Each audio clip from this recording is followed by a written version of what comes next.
வணக்கம். இன்னைக்கு ரேக்ஸ் கிச்சனில் ஹெல்தியான முருங்கைக்கீரை சூப் பண்ண போகிறோம். இந்த சூப் பண்ணுறதுக்கு நமக்கு என்னென்ன பொருள்லாம் தேவை, இதை எப்படி பண்ணலாங்கிறத வாங்க நம்ம வீடியோக்குள்ளே போய் பார்க்கலாம். இப்போ நம்ம இந்த சூப் பண்ணுறதுக்கு பாசிப்பருப்பையும் துவரம்பருப்பையும் சேர்த்து வேக வச்சு செய்ய போகிறோம். இந்த மாதிரி நம்ம பருப்பை சேர்த்து முருங்கைக்கீரை கூட நம்ம சூப் செய்கிறப்போ அதோட டேஸ்ட் ரொம்பவே நல்லாயிருக்கும். முருங்கைக்கீரையில் உள்ள கசப்பும் தெரியாது.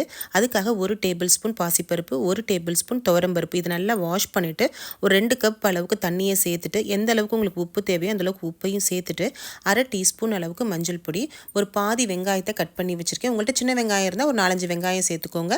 4 பூண்டு பல், 1 டீஸ்பூன் ஜீரகம், 1 டீஸ்பூன் மிளகு, ஒரு தக்காளி, சின்ன தக்காளியாக இருந்தால் ஒரு தக்காளி நம்ம சேர்த்துக்கலாம். இது எல்லா பொருளையும் நம்ம ஒன்றாவே சேர்த்து இந்த பருப்பு கூட வேக வைக்க போகிறோம். இப்போ குக்கரை மூடி போட்டு 3 விசில் வச்சு வேக வச்சு எடுத்துக்கலாம்.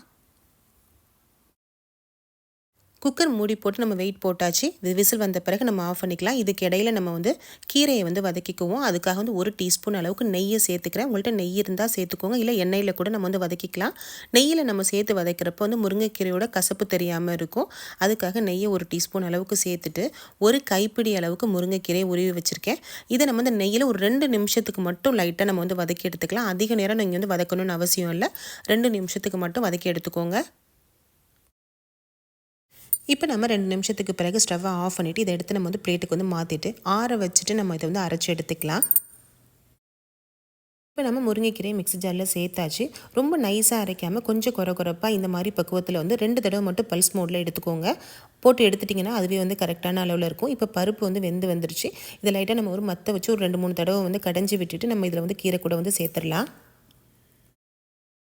இப்போ நம்ம சூப்பை தாளித்து ரெடி பண்ணிடலாம். அதுக்காக 1 டேபிள் ஸ்பூன் அளவுக்கு வெண்ணெயை சேர்த்துக்கலாம். எப்போவுமே சூப் பண்ணுறப்ப நம்ம வெண்ணெயை சேர்த்து செய்கிறப்ப ரொம்பவே நல்லாயிருக்கும்.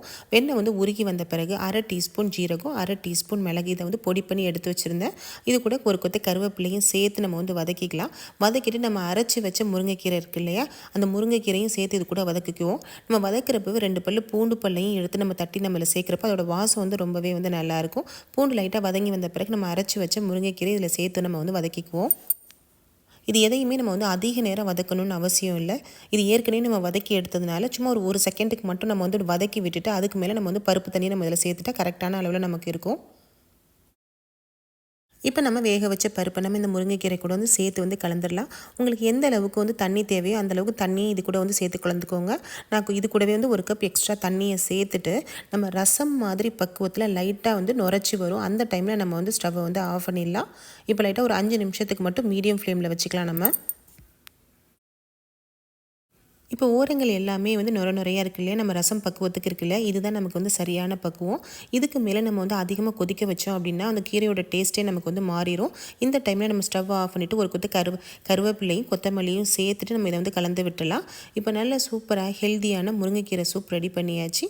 ஃப்ரெண்ட்ஸ், உங்களுக்கு இந்த வீடியோ பிடிச்சிருந்துச்சுன்னா லைக் பண்ணுங்கள், உங்கள் நண்பர்களுக்கெல்லாம் ஷேர் பண்ணுங்கள். கூடவே நம்ம சேனலை மறக்காமல் சப்ஸ்கிரைப் பண்ணிக்கோங்க. தேங்க்யூ.